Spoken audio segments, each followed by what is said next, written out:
Super. All right. Well, I am very glad to see you all. If you wouldn't mind, join me. Let's have a quick word of prayer.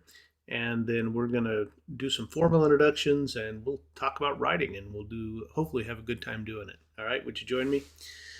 Gracious Father, what a joy to be here. Thank you for these students. And I thank you for the opportunity that these next 8 weeks are going to afford us. And I pray that you would bless our time together and help remove the anxiety and frustrations of writing and help us to become craftsmen at this skill. And we pray it in Jesus' name. Amen.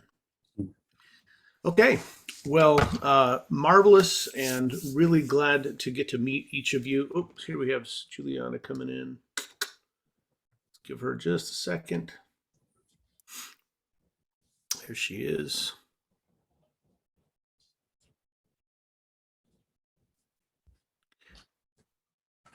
Juliana will give you just a second to get connected and then we'll do a quick introduction. Well, while she's doing that, um, let's start with Alex. Alex, tell us maybe where you fare from, what grade you're going into, and one thing that you like to eat. Um, I'm here in Tennessee, where I live. I'm going into 10th grade, and I like ramen. Ramen. All right. Do you put anything in your ramen or you just like it plain?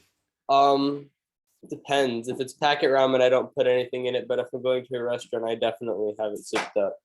Okay. So do you like pho? I mean, or do you just like the ramen? Everything. Okay. All right. That's cool. That's good enough. Well, glad to meet you, Alex. Autumn. Yeah. Tell us where you live, what grade you're going into, and what do you like to eat? I'm from Cincinnati, Ohio.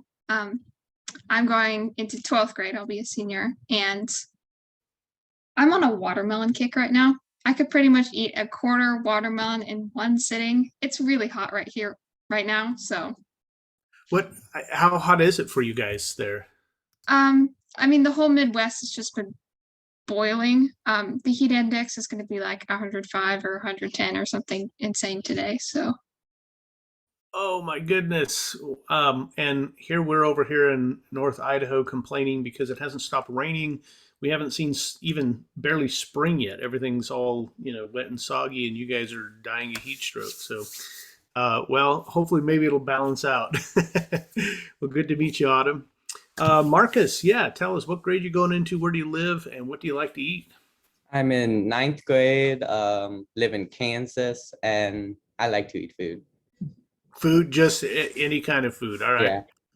We call that a seafood diet. If I can see it, I will eat it, Yeah. right? Very cool. What part of Kansas? Kansas City.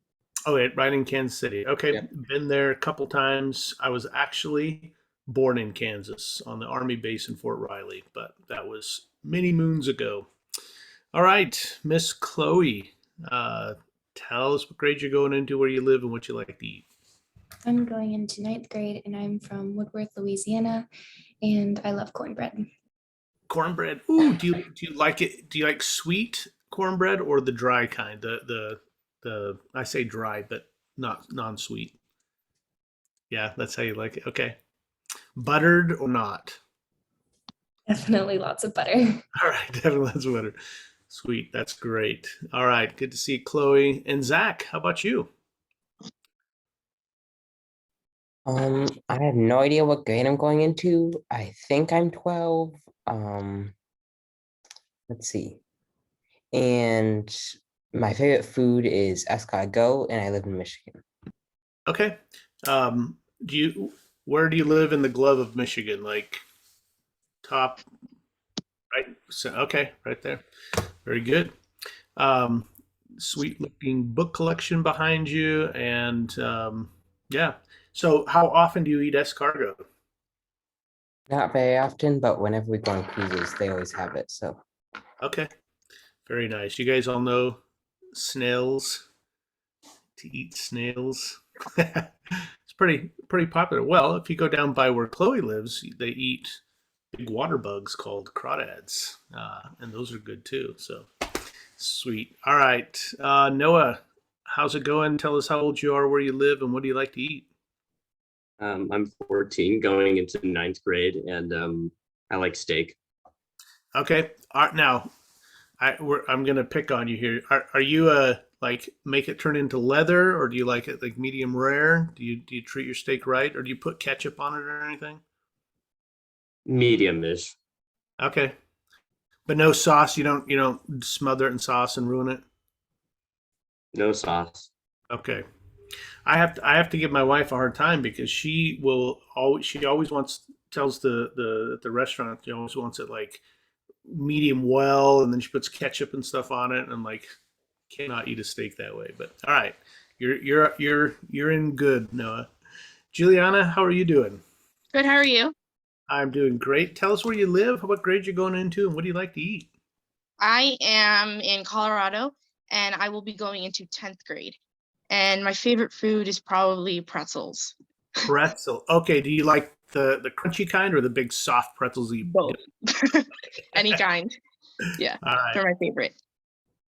What about pretzel bread? Have you seen that? They're making like hamburgers now with Yeah, pretzel. Wow. I love them. The pretzel buns, they're amazing. Yeah.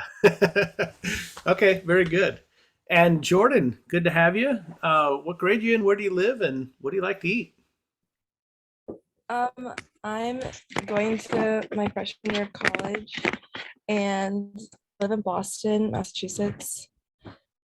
And I like to eat tacos. Okay, very. Are you a carne asada taco? Do you like pollo? Or are you a more of a carnitas? Carne asada and pollo. Okay, very good. You can never go wrong with good tacos. And I will be up in your neck of the woods in July. So be in Summers, Connecticut, and over in Boston.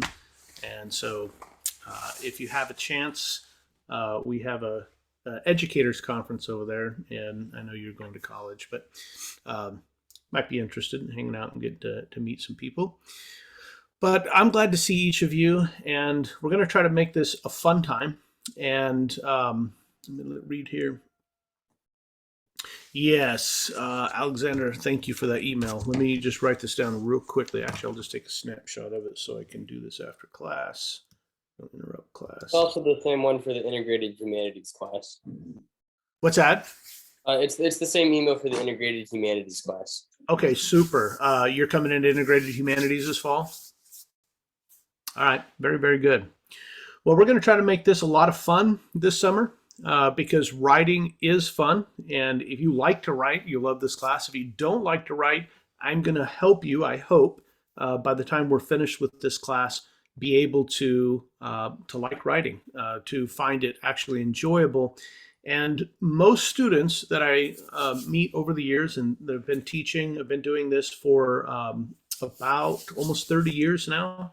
And I forgot to say, I live in Idaho and up in the little chimney of Idaho, where it's wet and cold and snowy all the time.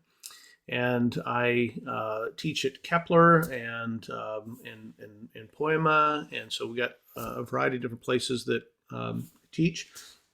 I love classical education, so part of what we're going to do here is we're going to look at some of the classical rhetoric because these are the tools that made great writers.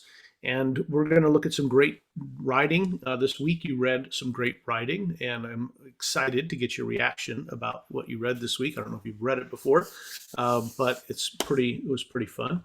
And hopefully we're going to take away the anxiety from writing, everything from a high school to a college essay, and know how to all the tools, how to navigate it, and know all of its parts. So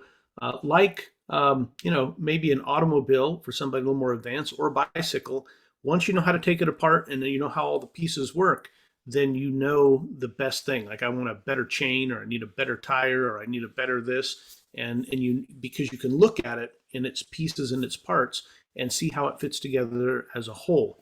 And as you begin to see these parts, you'll also begin, when you read, you'll begin to see what other writers have done. So it'll change your reading a little bit. So you'll begin reading and you'll see what other writers are doing. Like, oh, I see what they did here, right? I can see what they're doing. and so it makes for a lot of fun. Well, I asked you to write just a very short 5-paragraph essay about McDonald's and trying to convince your parents to eat more McDonald's. And I think most of you completed that. If you didn't get it done, no worries. I would still encourage you. I would still like you to write that and still upload it. I'll have to go into Google and make sure you can get into it. Okay. But here's what I'd like you to do is for those who have written one and turned it in, we're going to pull these up, and I'm going to ask you to share what you wrote with the class. And we're going to talk a little bit for a moment before we get into some of the things we looked at in the lecture this week. Let me just ask real quickly by way, just show of hands here. I'm looking at the grades here so I can kind of see who's been engaged. I know there was a few signed up late. Did everybody watch the lectures this week? Everybody get those in? Okay. If you hadn't, be sure to watch those lectures. We're already starting today, basically after class starts week 2. And so we kind of do all the work a week ahead, and then we come to class ready to go. But it's not a heavy load. So if you haven't started week 1 yet, there's still time. It's not a heavy load for you. It'll be very easy. The most lectures are going to be week 1. Every other week, it'll just be a short, about 30 to 40 minute lecture. And so it'll be a breeze and a short writing assignment. So let's take a look at, Autumn, would you maybe get us started and tell us why or how you convinced by reading your paper to us, if you don't mind, why we should eat at McDonald's more. So do you want me to read my paper or just summarize what I wrote? No, go ahead and read it for us. And then we're going to Okay. talk about its parts. We're going to talk about your arguments, and we're going to do that with each paper for a few minutes. Okay. Let me pull it up real quick. I didn't realize I had to read it.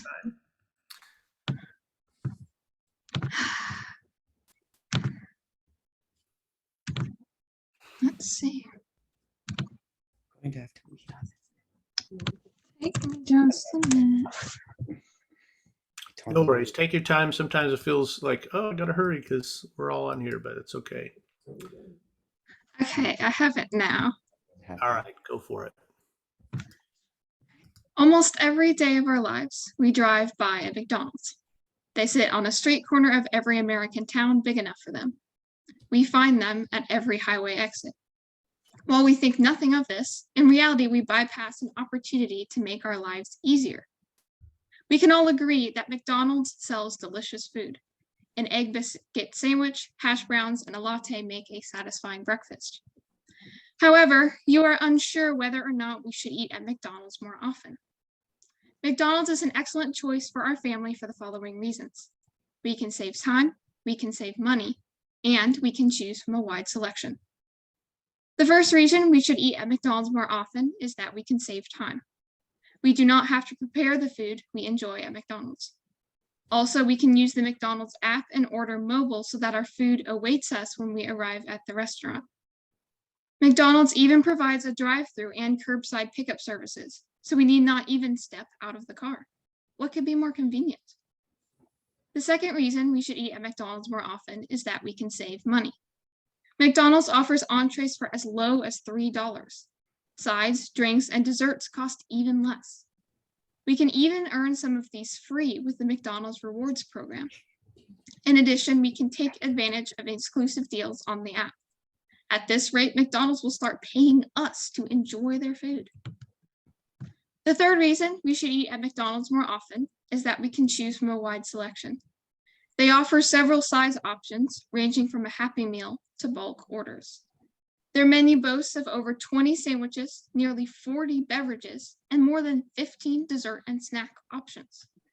No matter what time of day, whether we need a morning coffee, a snack, dinner for the whole family, or a sweet treat, McDonald's will have us full and satisfied.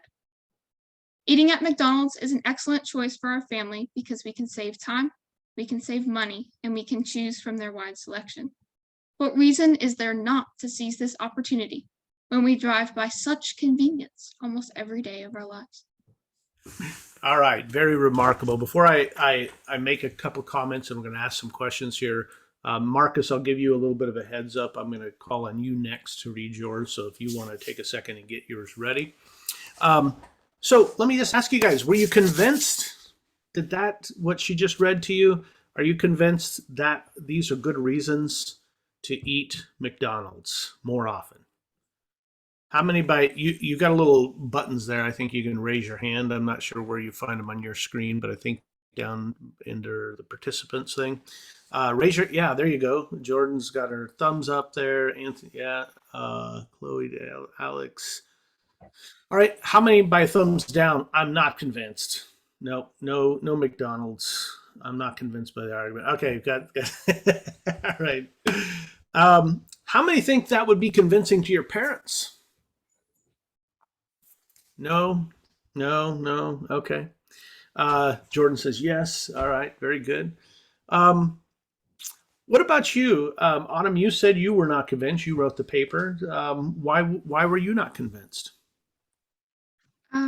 I can think of 100 different reasons, 100 different counter reasons to refute the reasons I gave in my essay. Okay, perfect. So what Autumn is talking about, and we're going to learn about these are called refutatio. All right, these are Latin terms, and the reason I'm giving you the Latin word is because they were developed when Latin was the primary language of education. There was a period in world history where it didn't matter what country you were from. If you went to university, early universities, you studied, spoke, wrote in Latin. That was the language of education. And then you had a provincial language that you spoke at home, around town. And usually if you went to court, you'd speak Latin. If you went to the doctor, it would be Latin. If you went to university, it'd be Latin. And so anywhere where, you talked about ideas, Latin is the common language. Much like in the world today, English is the market language because we have a very commercial world. The English is that language of commerce, and it doesn't matter what your background's from and what language you speak at home or back in your country. English is what you learn because it's the market language. So this is what Latin did. So these terms like refutatio mean, what are my counter arguments? And so Autumn says, well, there's about 100 probably, and maybe there really are, to why we shouldn't eat at McDonald's. And so here's a few good convincing reasons, and her arguments are well organized, laid out very clearly for us. The first reason is so that you can save time. Second reason, you can save money. And the third reason, you have a wide selection of choices, right? So a lot of this is about convenience and savings. And who do you think these arguments would appeal to? Hey, Mom. It's missing. It's missing like a whole pair. Mute that there. There we go. Who do you think this would appeal to? Would this appeal to parents? Would it appeal to your doctor? Would it appeal to a nutritionalist? Or would it appeal to, I don't know, maybe a college student on a tight budget? Zach, who would it appeal to? I was about to say a college student. Okay. A college student on a tight budget, right? They're always pressed for time, always pressed for money. So maybe if that was the audience, there might be some convincing arguments. Autumn? Yeah, I was gonna say someone who's busy, who's out a lot, maybe even parents who have maybe tons of little kids who they do not want to leave the car.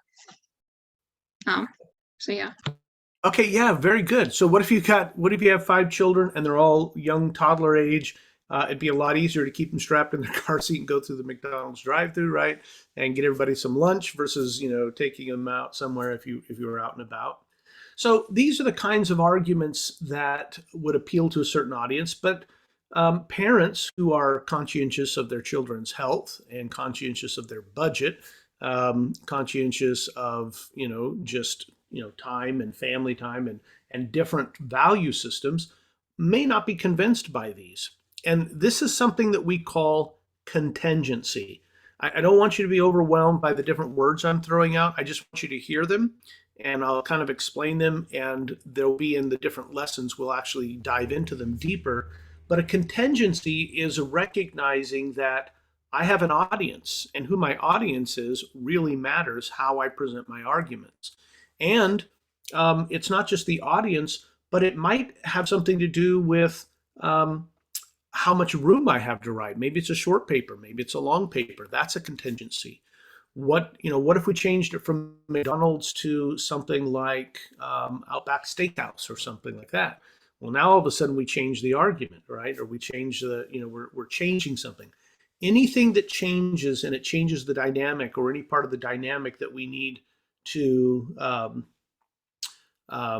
consider is going to change a contingency. What if we were talking about somebody that was extremely obese and in bad health, and they're trying to convince their parents we need to eat McDonald's more often? Well, that's going to lower their ethos. That's ethos is what we call the credibility, the believability about your argument. That's a contingency. Okay, so I picked this particular subject because, number one, most people aren't going to necessarily agree with it. It's kind of fun and lighthearted, but there are some serious aspects to it. Another reason I chose it is because it has to do with food, and you're going to and eating, and you're going to notice that over these 8 weeks we're going to talk a lot about eating. And you probably, what does eating have to do with writing? But we'll investigate that as we go along. All right. Any final comments on Autumn's essay?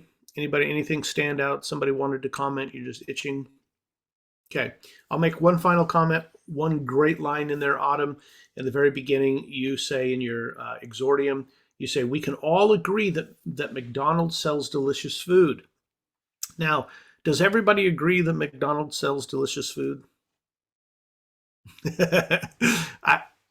I'm not a McDonald's fan, to be honest. So yeah, I don't find it delicious, but I did find the rhetorical device of making the assumption we all agree here, right?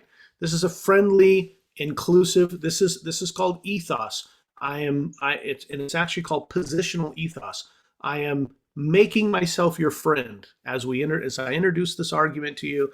We're on the same side, right? We're buddies. We can all agree. We both like McDonald's. And one of the things that are going to happen in rhetoric is even if you don't really like McDonald's, if you like the person making the argument, you're going to tend to listen to them a little bit more and maybe not make waves, maybe go along with it because you value the relationship with the person making the argument more than you value whether or not you like McDonald's. Okay, these are real contingencies when we're writing papers. All right, when we're making arguments, whether spoken or written. Okay, let's go to Marcus. And Marcus, you're up next, and I'll have you read yours, and you guys listen in as he gives it to us. Go ahead.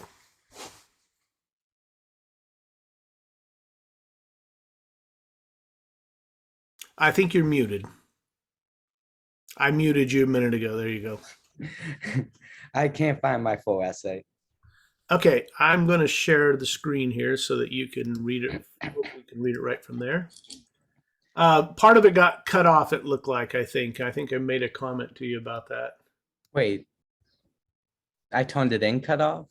It looked like there was a Z. Maybe it wasn't yours. Somebody, I thought maybe it might have been. Somebody it looked like if you sometimes hit a button, like if you have some text highlighted, accidentally hit a key like a Z, because it like the sentence cut off, there was a Z and then it jumped to something else. But it may not have been your paper. I was thinking it was. Oh, go ahead, yeah. Go ahead and read yours, and let's talk about some of the rhetorical devices you have in your paper.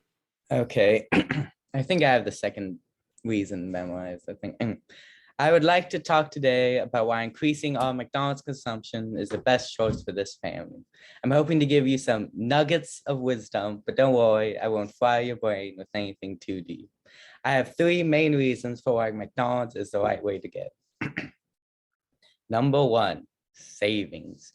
McDonald's has something called the dollar menu, where oh, it just cuts off right there.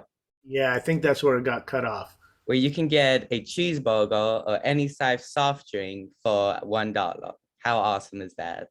They also have the $2 and $3 menu, where you can get food for $1, $2, or $3. That's just amazing. Reason number 2, man, there's a lot missing in this. Supporting a big corporate business. What's not to love about that? Supporting McDonald's is like supporting America, right?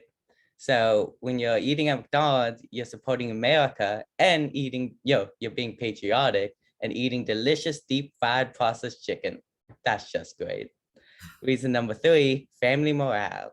Eating at McDonald's makes kids happy. That's just a fact of life. They even have the Happy Meal, which has the word happy in the name. And the Happy Meal even comes with a plastic toy. Kids love toys, especially the plastic kind that come wrapped in plastic in a box full of processed chicken and apple slices. What's not to love? In conclusion, I think this modest proposal points out the highlights and many benefits that come with eating McDonald's and why it's the best choice for this family. It's cheap, tastes good, tastes okay.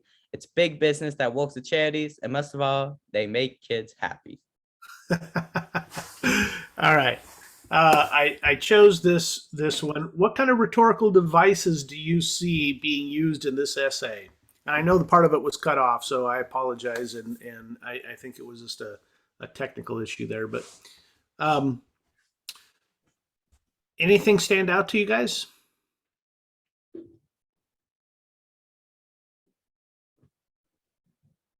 Autumn? He asked questions of the audience, which I think is called litotes. Yeah. Where you ask an open-ended question. That's a I can't remember if it's a scheme or a trope, but yeah.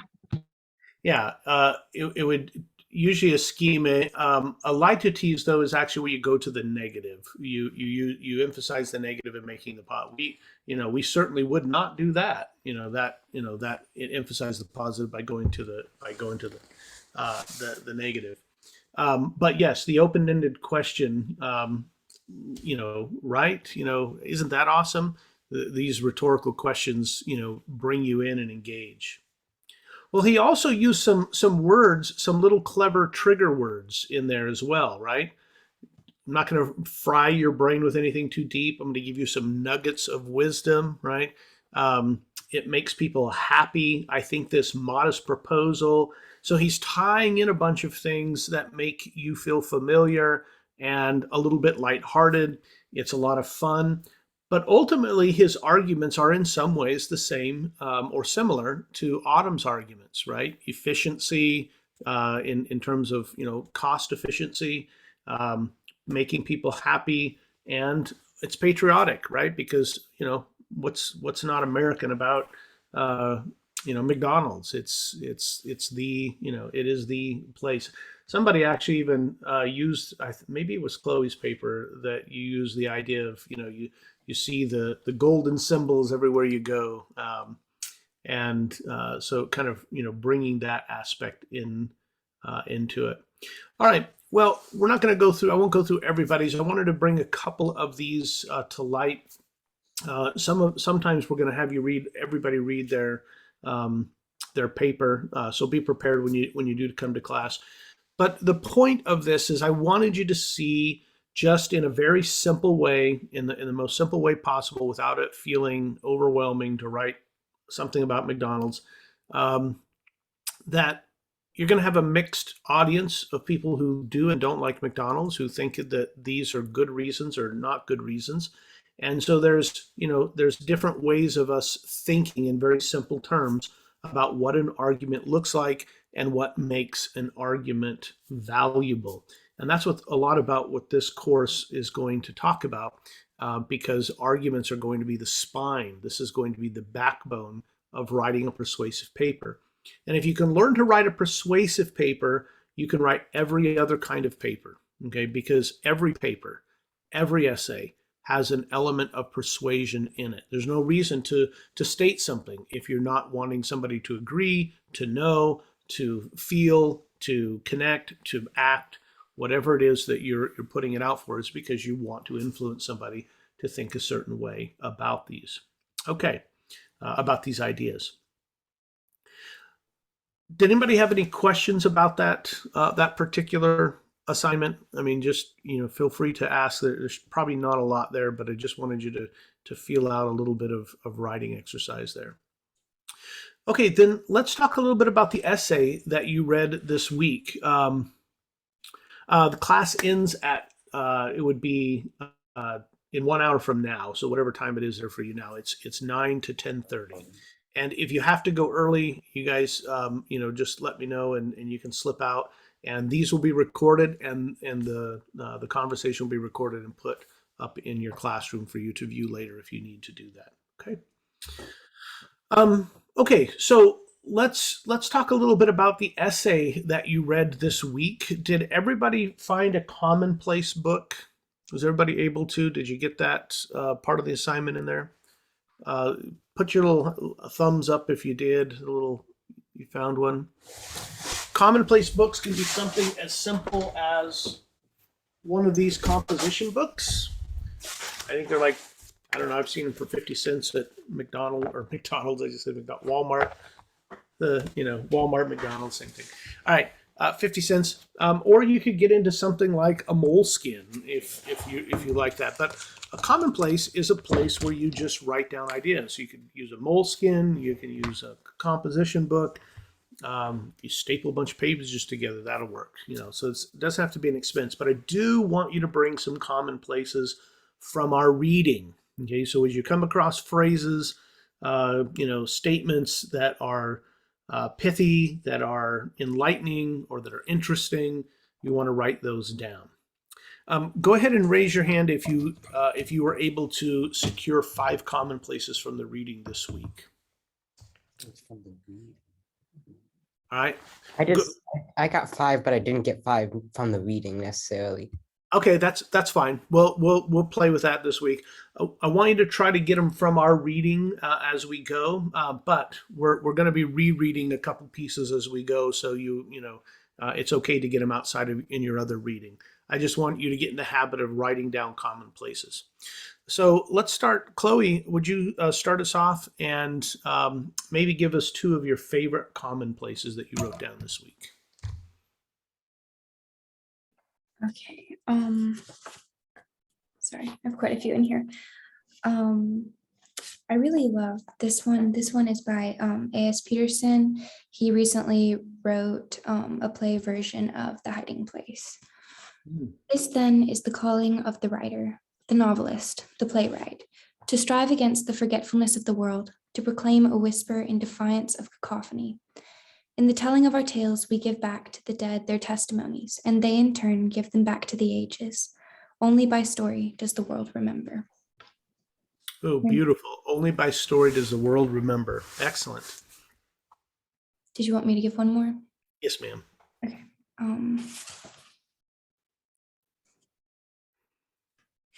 This one is from Les Miserables by Victor Hugo. Alas, God gives light to men. Sorry. I'm sorry.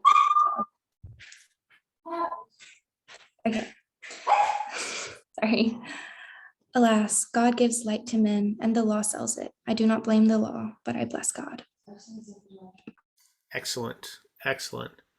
I have one of those little dogs too, so they always sound like somebody's stepping on them. All right, Alex, very good. Chloe, can you give us 2 of your favorite commonplaces you found this week?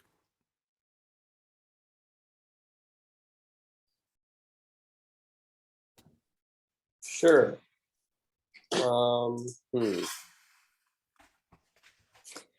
First one is a quote from C.S. Lewis. You can make anything by writing. Excellent. Thought that was just kind of funny coming into this.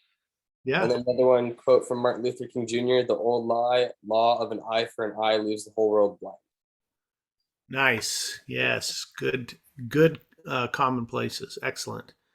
All right, Zach, how about you? So my first one is architecture as well as music, and I'm interested in architecture, so I like that one a lot. And my second one is, let's see. So this is a French proverb. No one is satisfied with his fortune, nor dissatisfied with his intellect. Nobody's satisfied with their fortune or dissatisfied with their intellect. Excellent paradox there. That's great. All right, Juliana. Is it Juliana or Juliana? I don't want to mispronounce it. Juliana. Juliana. Okay, thank you. It's fine. A lot of people don't know. I have a couple of them, so I'll share my favorite two. Okay. Sorry, I have to find them. No worries. I have one. It's by Socrates. It's just wisdom begins in wonder. Excellent. Very good. And then I have one. This is from the Bible, from Proverbs. It's he who walks with wise men will be wise. Fantastic. The whole book of Proverbs, by the way, is a big commonplace book, right? Yeah, basically. Yeah, excellent. All right, Noah.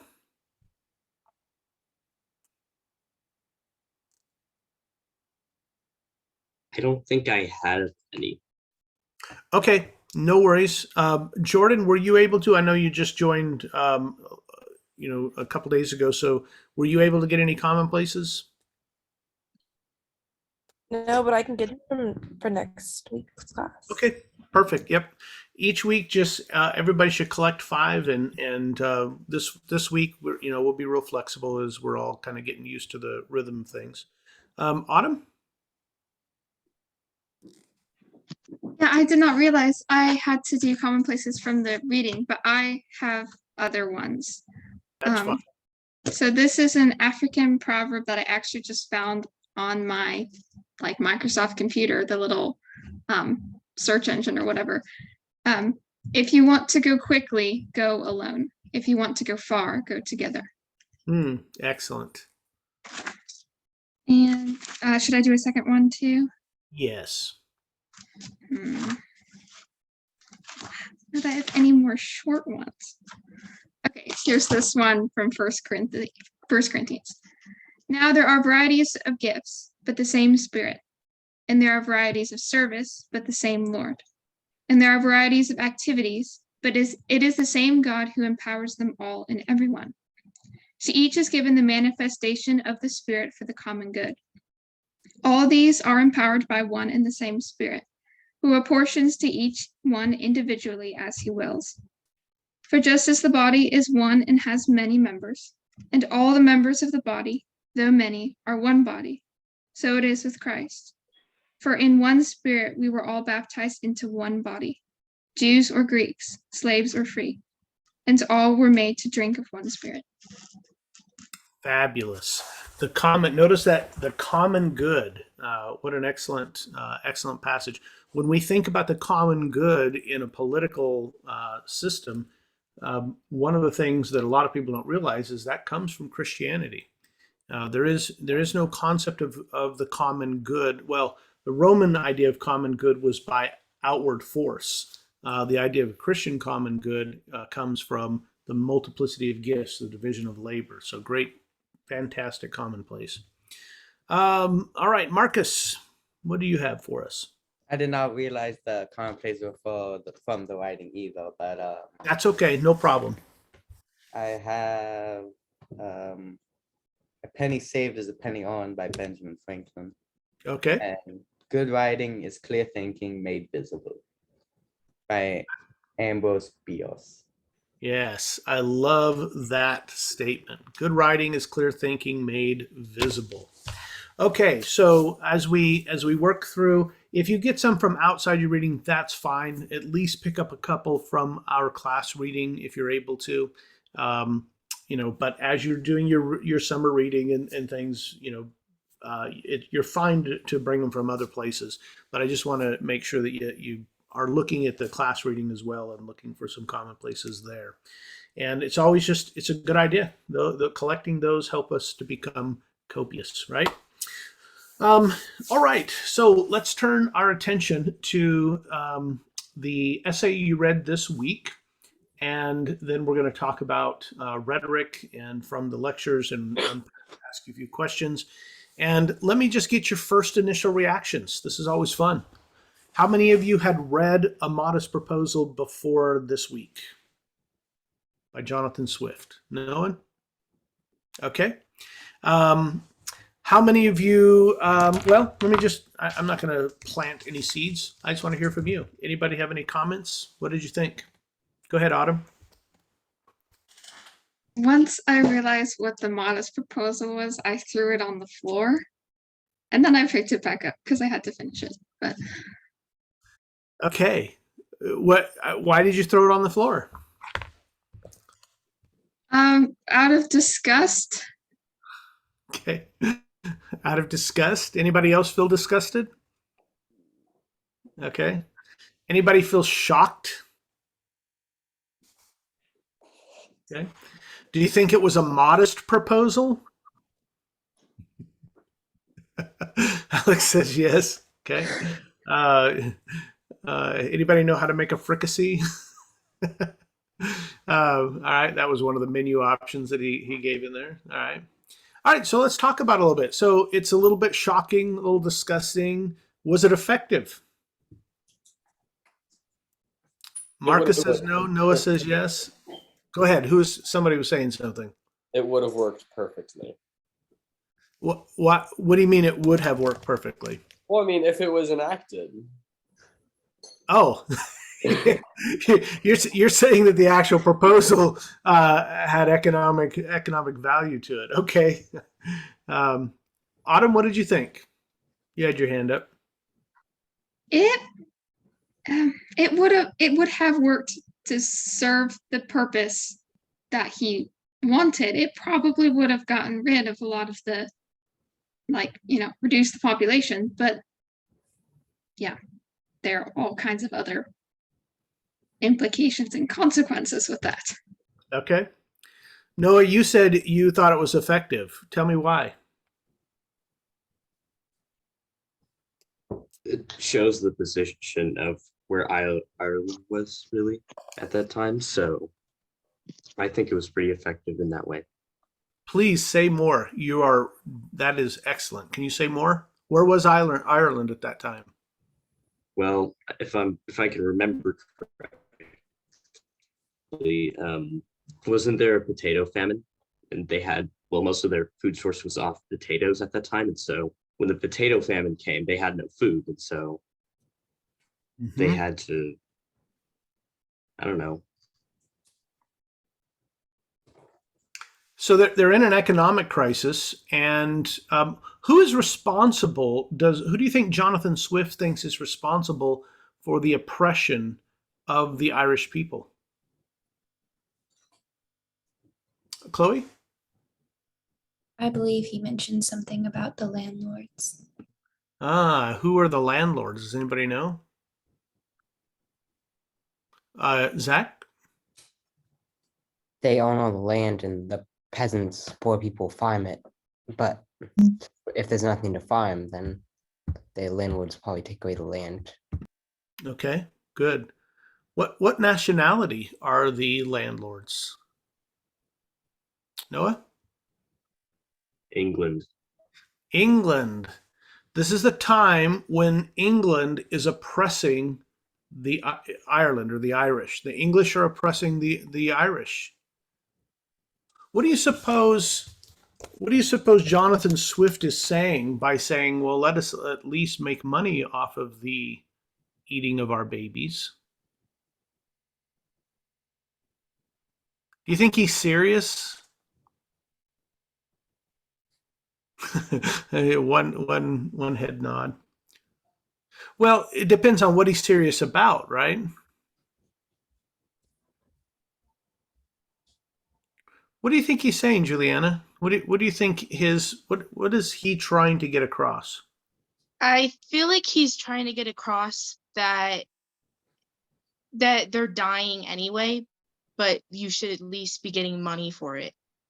I think he's trying to get across in a way that how horrible like the conditions and stuff are for them anyway, and how all the people of that class are really suffering.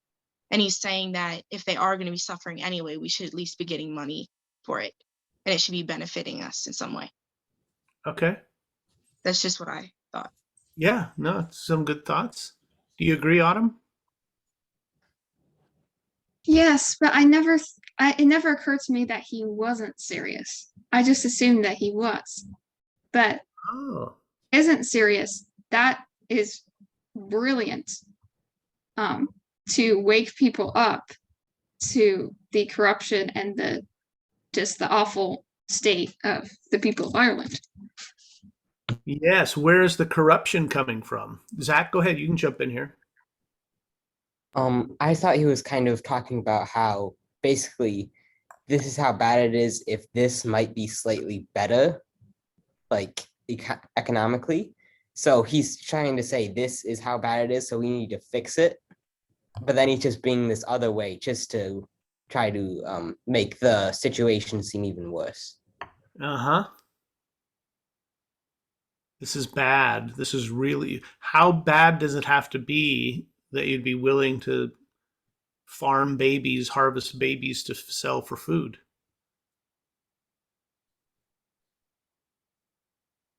Pretty terrible, huh? Go ahead. So somebody said, oh, Juliana, go ahead. I just said really bad. They would Yeah, have to be really bad. Okay. Think about what is he? I mean, I know we have the gist of the advocacy. What he's advocating for? He's advocating, here's my modest proposal. Here, I'm going to make a proposal of how we solve this problem. Eating babies. I mean, as shocking, as horrendous as he is, who do you suppose, in a rhetorical sense, is he saying is eating up and devouring their children? Noah? England, because England is forcing them to be so wretched, I guess. You're already devouring devouring our children, right? That's his point. His point is England is devouring our children, so we might as well harvest them for you, right? And he's being sarcastic. So Jonathan Swift, as you know, also wrote Gulliver's Travels. I don't know if any of you have read Gulliver's Travels. So he's the king of satire, at least of that period. And so he's writing this satirical essay, basically saying England is devouring our children. We're in poverty because the English are the kind of people who would actually buy your kids. I mean, well, whether that's not exactly the case, that's what he's suggesting. That's what he's suggesting in a rhetorical fashion, that these guys are willing to go this far. This is the kind of people that we're dealing with. Let's look at a couple of things in it. I'm going to pull it up here, and you're going to do some work with this in a couple of weeks. But I'm going to pull it up and share my screen, and we're going to kind of talk through it together a little bit. Can everybody see that okay? I'll see if I can enlarge it a little bit, though. I think there is a way. Okay. So let's take some time. Let's read it together. I'll have a couple of you read. Anybody love reading and you want to start us off? Jordan, how do you feel about reading this first paragraph for us? Yeah, I can read it. Okay, so if you'll start with "It is a melancholy object," and then you can finish at Barbados. Okay. It is a melancholy object to those who walk through this great town or travel in the country, when they see the streets, the roads, and the cabin doors crowded with beggars of the female sex, followed by 3, 4, or 6 children, all in rags, and importing every passenger for an alms. These mothers, instead of being able to work for their honest livelihood, are forced to employ all their time in strolling to beg sustenance for their helpless infants, who, as they grow up, either turn thieves for want of work, or leave their dear native country to fight for the pretender in Spain, or sell themselves to the Barbados. Okay, excellent. Very good. Thank you so much, Jordan. So he's, what is he, in essence, what is he laying out for us, Alex, here in this first paragraph? we're not in a good situation. Okay, good. Yeah. To say, so here's the situation. All right. Everywhere you look, there are these mothers who are in rags. They can't afford to feed their children. They can't do an honest day's work, right? They can't, they're not able to work for an honest livelihood, which suggests something, right? That they must be in some dishonest line of work or some line of work that, may not be of ill repute. And they're forced to employ all their time in strolling to beg sustenance. So they become beggars for their helpless infants who, when they grow up, they either leave the country, they have to leave home because there's no work here, or they turn into thieves, which now we have a crime problem, or they go fight as a mercenary for the Spanish soldiers, or the Barbados. Anybody know who the Barbados are? I guess there's a little note down there. This is the pirates, basically. So they go to pirating, another form of thievery. So this is the options. This is what our children, if we allow them to be raised in Ireland, this is what's going to happen. These are what mothers are forced to do. Let's jump down to the next paragraph. Zach, would you mind reading it? And when you get to the end, I'll have to kind of flip it up there. So bear with me as I scroll that for you. Okay. I think it is agreed by all parties that the prodigious amount of children in the arms or on the backs or at the heels of their mothers, and frequently of their fathers, is in the present deplorable state of the kingdom a very great additional grievance, and therefore whoever could find a fair, cheap, and easy method for making these children sound and useful members of the Commonwealth would deserve so well of the public as to have his statue set up for a preserver of the nation. Excellent, Zach. All right. What on earth is he suggesting here, Noah? That if they only had money, their nation could be great once more. Okay. I guess. Yeah, Yeah. definitely. So to have money would require what, Autumn?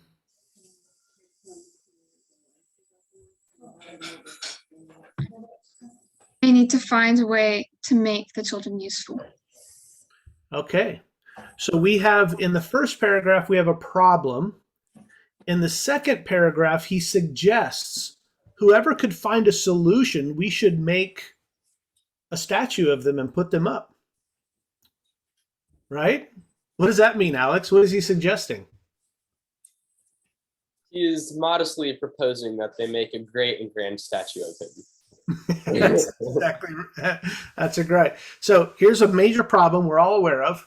And look, if you could find somebody who could solve this problem for us, the public ought to honor him, put a statue up of him, right?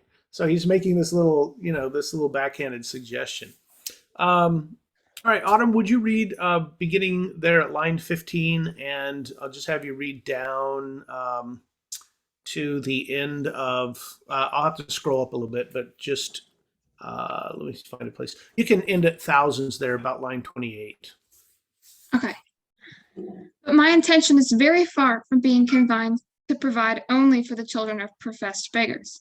It is of a much greater extent, and shall take in the whole number of infants at a certain age, who are born of parents in effect as little able to support them as those who demand our charity in the streets.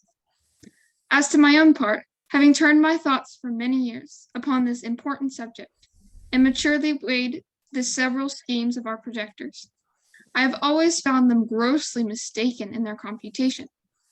It is true, a child just dropped from its dam may be supported by her milk for a solar year, with little other nourishment, at most not above the value of 2 shillings, which the mother may certainly get, or the value in scraps, by her lawful occupation of begging. And it is exactly at 1 year old that I propose to provide for them in such a manner as, instead of being a charge upon their parents or the parish, or wanting food and raiment for the rest of their lives, they shall, on the contrary, contribute to the feeding and partly to the clothing of many thousands. Okay. Now, something very significant has happened. and I want you to see it. Something very significant happened from, if I go back to this first paragraph, let's think about how he spoke about children. It's a melancholy object. What does melancholy mean, Chloe? Do you know? Melancholy, it's, I think of it in this kind of as like deplorable almost. Yeah, it means very sad. A melancholy person is somebody who's kind of emotional roller coaster. This is a sad and heavy. A funeral is a melancholy experience, right? It's a melancholy object to those who walk around this great town or go through the country, and you see beggars. You know, these women beggars who have 3, 4, 6 little children, all in rags and importuning. That means begging every passenger for an alms.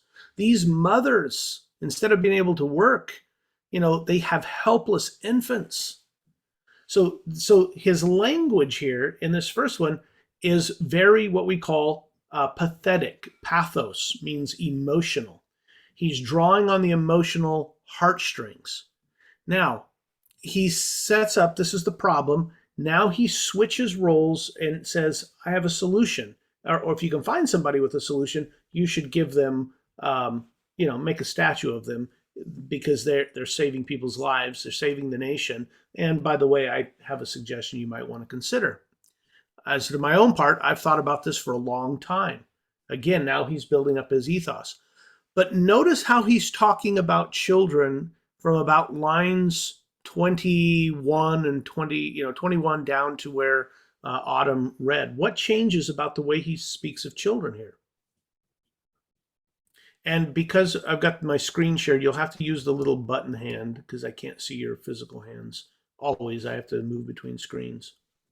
But if you put the little digital hand up, I can answer your call on you. How does he change about how he speaks of children?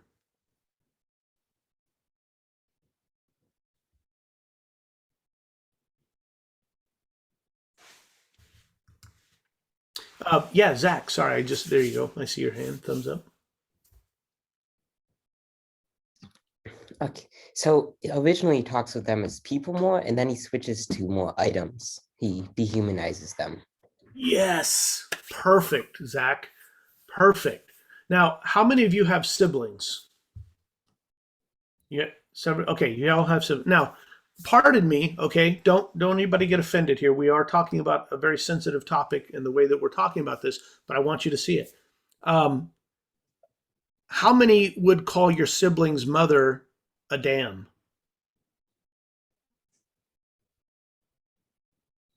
How many would say, oh yeah, my mother, or just say, my mother just, dropped my child, dropped one of my siblings the other day?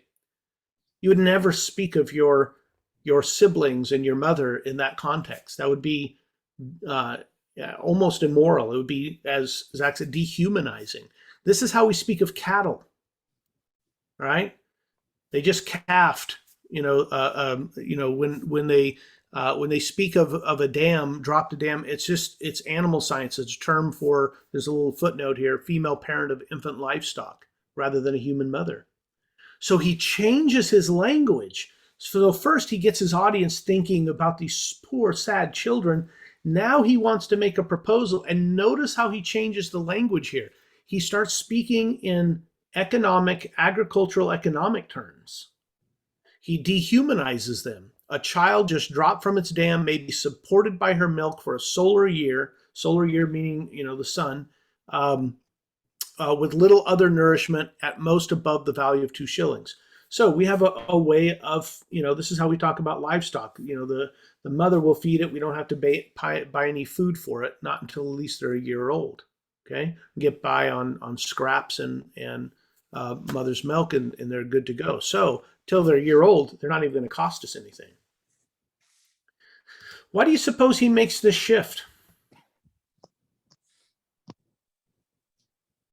Juliana?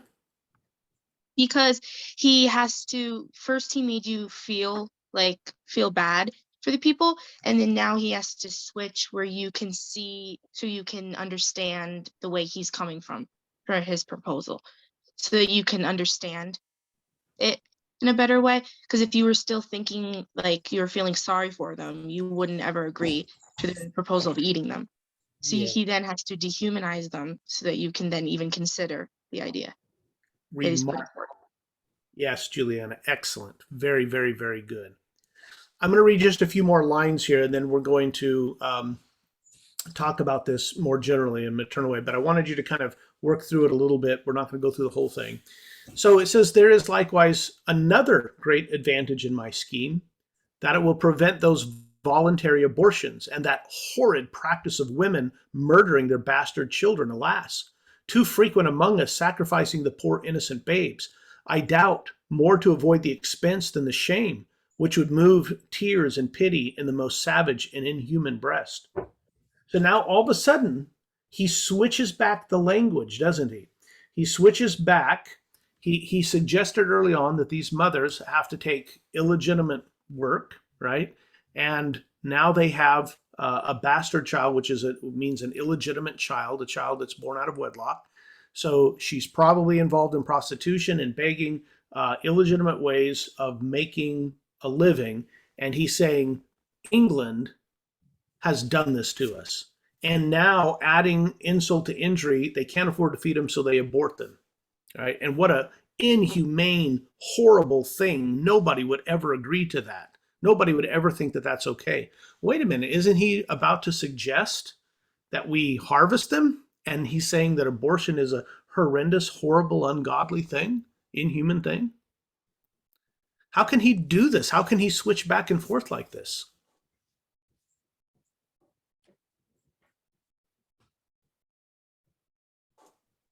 What do you think? Autumn, you appear to have some thoughts racing through your mind. Well, it's satire and the juxtaposition of, this is economically beneficial and look at this horrible thing. Yeah, it's the juxtaposition that works and makes his point come across. Okay, fair. He's sitting in the center, isn't he? He's juxtaposing these two ideas, as Autumn said, and he's sitting in the center where he can appeal to your emotions as a child, and he can appeal, to your logic, to the logos of your economic side. All right. So this is reasonable, and this is sad. Reasonable, sad, and he's positioned himself in a way that he can sort of manipulate his audience through his satire to make his modest proposal. But all along while he's doing this, as we discover, he's really not wanting that to be, because at the end, if somebody can come up with a better way, he says, then I would gladly concede my idea, right? So if you recall, at the end of it, he puts this big thing out, and if you think my idea is bad, we'll come up with a better plan then, right? Which would mean almost anything you did would be better than you devouring our children, right? That's basically what he's saying. So not this week, but the following week, we're going to actually unpack that. When we get into the week on organization, week 3, you're going to unpack that essay. It is a rhetorical masterpiece. And the reason I say that is because he not only employs the rhetorical language, the figures of speech, the devices of ethos, pathos, and logos masterfully, but in rhetoric, there are certain parts of a speech. You're going to learn them this week, parts of an essay or a speech, whether it's written. The only difference is whether it's written or whether it's spoken. And he employs every single one of them. And he does it masterfully. This is why we unpack it and we look at this, okay? And the fact that he adds that rhetorical element makes us think that, he could, in fact, be a good sophist as well. A sophist is somebody who uses rhetoric just to win, not to advance the truth, but just to win the argument, right? These are your ambulance chasing lawyers. These are the guys that are on the big billboard, interact and need a check. These are the guys who are gonna get you a big settlement. Okay, so this week you're not going to read that again, but you will read it not this week, but the next week, you're going to read it again. Feel free, if you have time and you're interested, to go through and begin to look at all of the rhetorical devices that he uses, and you'll begin to see things emerge. As you and I have just now unpacked it a little bit, you can get an idea of what he's doing and anticipate where he's going with it. Now, why did we do this, and why are we talking about rhetoric this week? And the reason for that is what Marcus said earlier in one of his commonplaces, that good writing is clear thinking made visible. But why do we want to make our writing visible? Why do we want to be good writers outside of just getting a grade because we have to in high school or college get a good grade and know how to write? Why do teachers make us write? What is the whole point? Why do I need to know this? That's what this whole class is about. Why do I need to know this? Why do I need to learn it? Why should you be interested? And I'm curious to hear what you would say. Juliana, please. Yes. I think so that you can clearly express your thoughts to other people and to show them why you think something very clearly, so that you can convince them, or if it's the right thing, that you can show them the right thing and convince them of that. That's right. So let me ask you, Juliana, are your thoughts worth expressing accurately? Do you have anything valuable to say? Yeah. Yeah. All right. That's not arrogant. That's recognizing that as a human being, you're made in the image of Christ. You're made in the image of God, Imago Dei. You have something valuable to offer the world. Autumn read in one of her commonplaces from the book of 1 Corinthians that we all have different gifts. We're all part of a community, and as we're going to learn toward the end of this course, what we call a republic of letters. These are the thinkers, the influencers of the world. We would say they're part of the republic of letters. They're the ones who write and propagate ideas. Are some of the ideas that are influencing our world today, are there any ideas that you would find offensive, bad, hurtful to our lives? Or is the world pretty utopic right now, do you think? No, everybody's shaking no. Okay, so you have a valuable opinion, and I'm using the word opinion this way. Plato said that an opinion is on a scale. Okay, imagine a number line. Over here is ignorance on this end. Over here is perfect knowledge. Okay, so think of a number: ignorance, perfect knowledge. Opinion means somewhere on that spectrum, however close you are approximated to perfect knowledge, your opinion is more or less valuable. So as Christians, we want to make sure that on that number line, that needle over there, that our opinions are very close, as close as we can get to accurate knowledge, to reality, right? More than just ignorance. So our opinions are valuable. We have something to offer the world. And I hope, my desire is that you would want to learn to write well, not so you can get a good grade, not so you can get into college, not so you can pass, writing your high school papers or college papers, but because you have something valuable to contribute. And the people who learn to do this craft well are going to be the ones who influence the world. Imagine getting your writing in the New Yorker or an op-ed in Wall Street Journal, or the different public newspapers, the public places where you could write and people are paying attention. The people are reading what you're saying. What if you could write that way? Well, you can, and it does take practice. And at the end of this 8 weeks, I'm not going to tell you that you're going to be the best writer there is, but you will have all the pieces to be able to express yourself well. And you'll be introduced to them. You'll have access to all the content to go back and know where they're at, to review them. And what it's going to take is practice, that you practice and practice and practice using these parts until you're able to write in a way like Jonathan Swift. You don't always have to write satire, I'm just saying, but you could write in a way that when somebody reads your writing, they pay attention. You have something to say, and you're influential. Okay. And so this is the question that everyone always asks: why do I need to learn it? And that's what I want you to be thinking about. We use the word rhetoric, and I know I talked a little bit about this in the lecture, but we use the term rhetoric, and it often gives us a negative feeling. It kind of is an icky feeling. Oh, that's just political rhetoric. The word rhetoric is not icky in itself. Okay, the word rhetoric is just the craft of speech and writing. If you think about the rhetor, that's the rhetor, the writer. You can see where that comes from, right?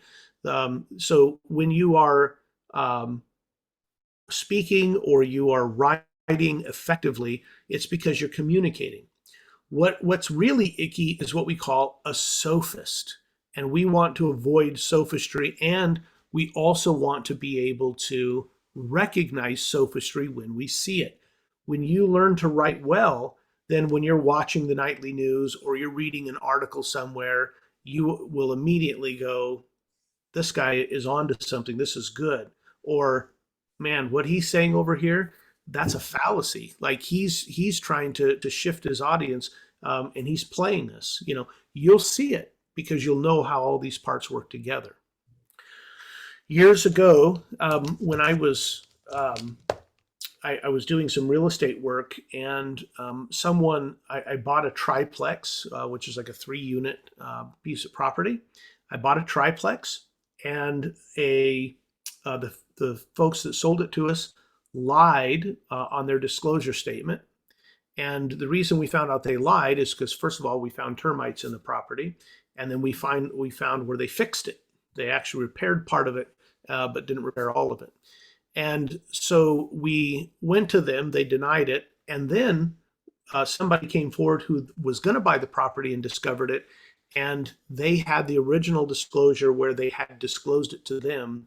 When we went to buy it, they're like, we're going to just pretend like it didn't happen so that this new buyer is going to actually buy it. So we had proof that they had lied. I called him again, and he said, well, maybe I did, maybe I didn't, but you'll have to take me to court and prove it. Thinking that we would just let it go.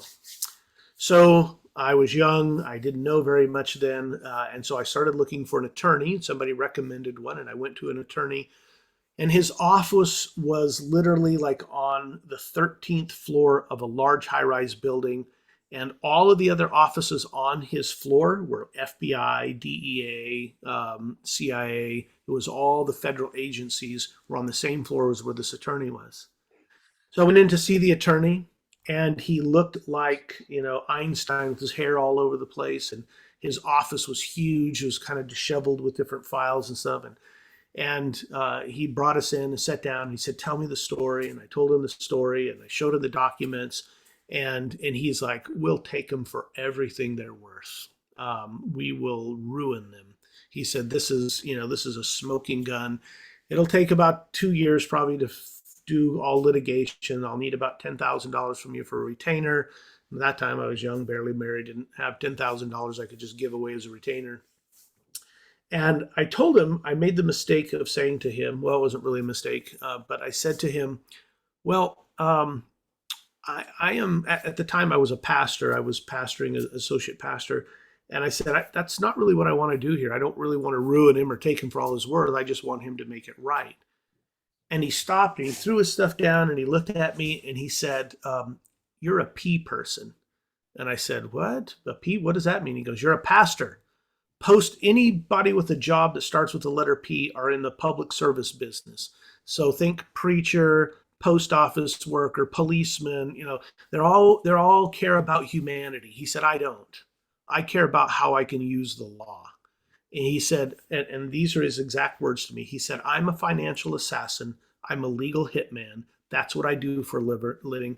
And if the retainer was large enough, I would sue my own grandmother. I don't care. What I care about is how I win. So do you want me to represent you or not? And at that moment, I was like, well, I think we need to go home and think about this. And I realized that day, I didn't know what it was called at the time, that there are people in the world called sophists.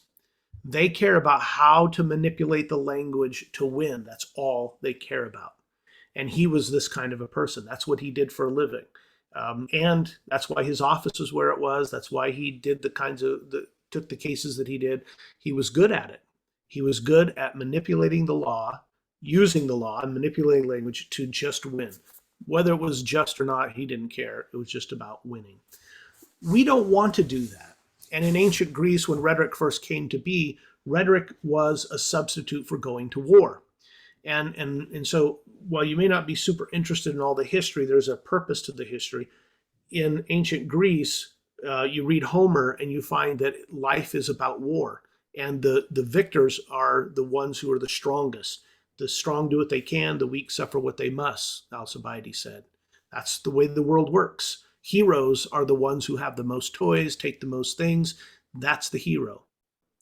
So Homer represents that world and shares what that looks like. The Achilles is an example. Well, by the time we get to Socrates, we have the first instances of a kind of democratic state with Solon, and then later on some of the democracy of Athens said, what if we were to argue in court? What if we were to have arguments in sort of a verbal war about the truth? Then we wouldn't have all the bloodshed. We could have stable communities. And then we would operate by who was better in court, who had the better arguments. And so schools of rhetoric developed. Who could be the best arguer in court? And so this has been a tradition since that time that has grown up in the Western tradition of for courts, for public opinion. And so a lot of the terms we're going to learn, that we're going to read about, come from legal sorts of terminology. As Christians, we want to use rhetoric to persuade people for the good, to teach them what is right, to convince them of the good things. And we want to use rhetoric as a Christian, not as a sophist. Noah, question or comment? Which progymastematas are we going to go into?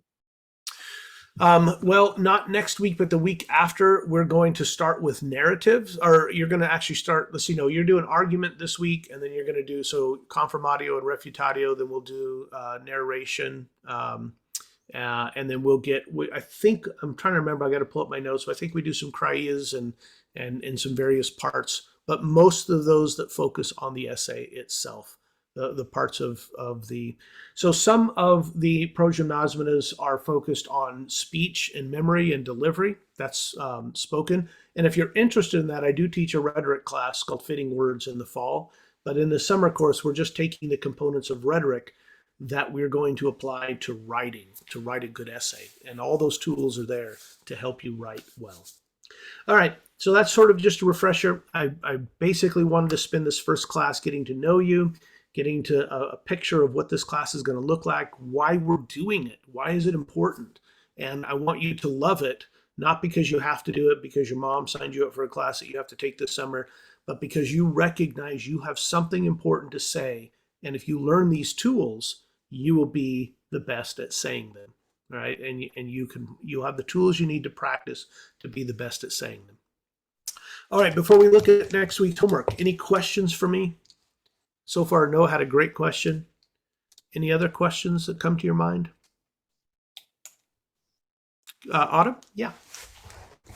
We collect 5 commonplaces from a reading again. That's correct. And if you don't find 5 in your reading and you find, you supplement from outside, that's fine as well. I'd like you to try, to find, but don't be, so here's a trap you could fall in. If you say, well, he wants 5 commonplaces, I got to come up with things that aren't really good commonplaces to make my 5. If you find some good commonplaces in the reading, choose those. And then if you don't have 5, you can find them from outside places and bring them in. Does that make sense? So it's not going to be a hard, you're not going to get in trouble if you don't get them. It's nothing like that. But I want to encourage you to learn how to do that. It'll help you in life. Okay, so then let's take a minute. If there's no other questions, let's just take a brief moment and look at what we're going to do this week and why. And then I will let you be on your way. Let's see here. Let's start. Okay, so lecture 2, it's technically lecture 4, lesson 2, is on a process called invention. Invention isn't you making something up. It's a little bit of a deceiving word, but it comes from Latin and it means discovery. You're going to discover what you can say about anything. And so this is where that blank page, that writer's block comes in. You're like, I don't know what to say, all right? And I'll give you a couple of techniques along the way. Another memorable but disgusting metaphor is the vomit method. And so we'll talk about that later on. And you say, that's disgusting. I don't even want to know it. But you will never forget it, right? You will never forget it once I go through it with you.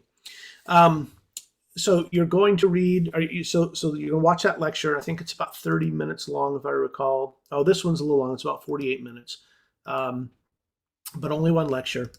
And then you're going to read, there's an excerpt up there from the Odyssey, Book 9. It is Odysseus' encounter with Polyphemus when he goes to the island of the Cyclops, all right? And so you're going to read that short section. It's only like 12 pages, I think. It's a short, so you have all week to read it. And there's some questions. I would like for you to write out some answers to them. You're not going to be graded on it or anything, but I'm going to call on you in class. We're going to discuss these. What do you make? Well, I'm not going to read them to you. They're there. You can look at them. So there's a handful of questions. Maybe read those before you read the writing or read the little excerpt so you know what you're looking for. And then maybe just on a sheet of paper somewhere, write out 1 to 2 sentence answer, something that will prompt you to remember. Feel free to download that PDF and highlight it and mark it up and you know, like C.S. Lewis said, to read with a pencil in your hand. And then your writing assignment is a progymnosmata, and it is confirmatio and a refutatio.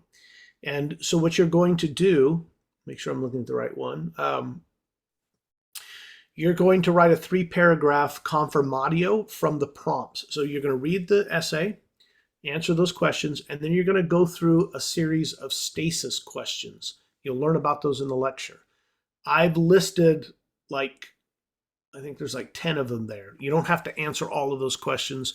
They're just prompts for you to think about the writing so that you can develop your confirmatio. So a confirmatio is an argument, about a 3-paragraph argument. You're going to make an argument from the prompt.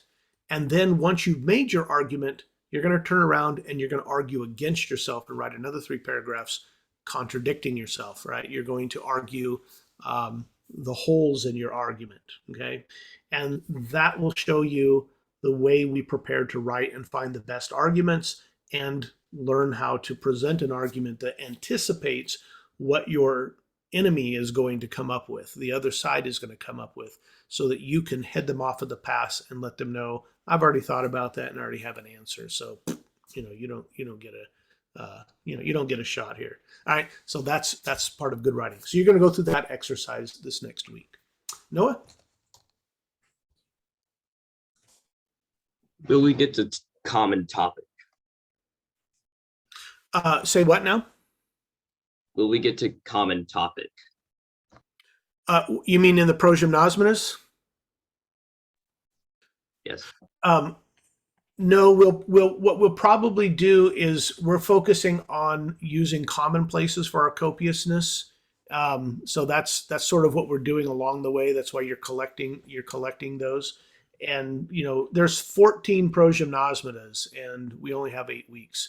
So we're just selecting the handful that are going to be most particular to writing an essay. So, but it sounds like you've got some knowledge of these things under your belt. So a lot of this will probably be good review for you and knowing how to take those concepts and apply them to writing a paper well. Okay. Yep. Go ahead, Noah. Which one is your favorite? Oh, I think I like narrative because you can use it in both your exordium and in your, that's what you're going to do week 3, and you can use it in your peroratio.